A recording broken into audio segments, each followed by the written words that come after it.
এখন ফোন খুললেই জামা কাপড়ের গায়ে মানে ফোন আর খোলার মতো না, অফার অফার করে হামলে হামলে মরে যাচ্ছে। তার উপরে সোল্ড আউট, সোল্ড আউট, যেটাই নেওয়া সোল্ড আউট, সোল্ড আউট।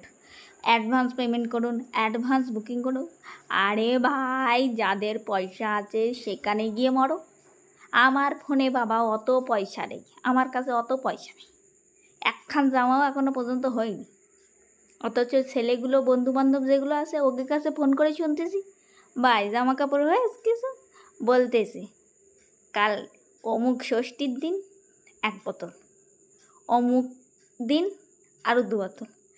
আর আমি বুঝে পাচ্ছি না, জিজ্ঞাসা করছি জামা কাপড়ের কথা, আর এরা খাওয়া খাওয়ি নিয়ে পড়ে আছে। এদের মানে জামা কাপড়ের দরকার নেই, খাওয়ার দরকার। তার উপরে এই যে পুজো প্যান্ডেলে এত টাকা করে দিচ্ছে, আমার এখনও 1 কানা জামা হয়নি, 1 কানা হয়নি। তাহলে এই মেয়েদের কি উচিত না কিছু জামা কাপড়ের দরুন কিছু দেওয়া? আমরা যারা বেকার হয়ে বসে আছি, আমাদের কিছু দেওয়া উচিত না? ক্লাবে পুজো করার জন্য পয়সা পাচ্ছে, আমরা জামা কাপড় কেনার জন্য পয়সা পাবো না কেন?